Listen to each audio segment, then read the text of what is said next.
অনুরাগের ছোঁয়ার আগামী পর্বে আমরা দেখতে চলেছি একটি গাড়ি দীপাকে অ্যাক্সিডেন্ট করলো। চলুন তাহলে শুরু করা যাক আজকের এপিসোডটি।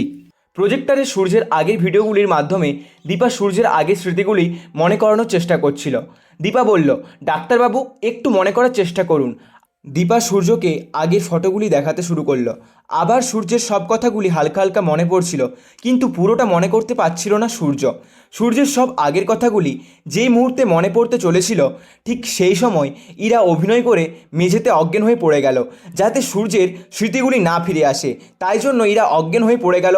এই দেখে বাড়ির সবাই অস্থির হয়ে পড়ল এবং সবাই বলল ডক্টরকে কল করতে।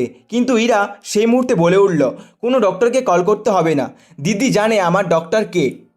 দীপা বাড়ির সবাইকে বলল ইরাকে হসপিটালে নিয়ে যেতে হবে। তারপর বাড়ির সবাই ইরাকে হসপিটালে নিয়ে গেল। এদিকে দীপার মনে খটকা জাগলো, ইরা অজ্ঞান হতে হতে ওর ডক্টরের কথা মনে রইল কেন, আমাকে জানতে হবে। দীপাও হসপিটালে গেল। তারপর এদিকে হসপিটালের ডাক্তারটি বাড়ির সবাইকে বলল ইরাকে দেখে ওর হাতে আর সময় 6 মাস, তাই ওকে যত্নে রাখতে হবে। বাড়ির সবাই বলে উঠল, আচ্ছা আমরা ওকে কোথাও বাইরে ট্রিটমেন্টের জন্য নিয়ে যেতে পারি না? ডক্টরটি বলল, নিয়ে যেতে পারেন, তবে তাতে কিছু লাভ হবে না। বাড়ির সবাই চিন্তায় পড়ে গেল। এদিকে দীপা প্রেসক্রিপশনটির ছবি তুলে নিল ইরা ও ডাক্তারের ওপর সন্দেহ করে। দীপা বাড়ি যাওয়ার নাম করে কাকাকে সব বুঝিয়ে বলল, এইগুলো সব আমাদের মিথ্যা বলেছে ওরা, আমাদের যাই হোক করে সত্যিটা বের করতেই হবে।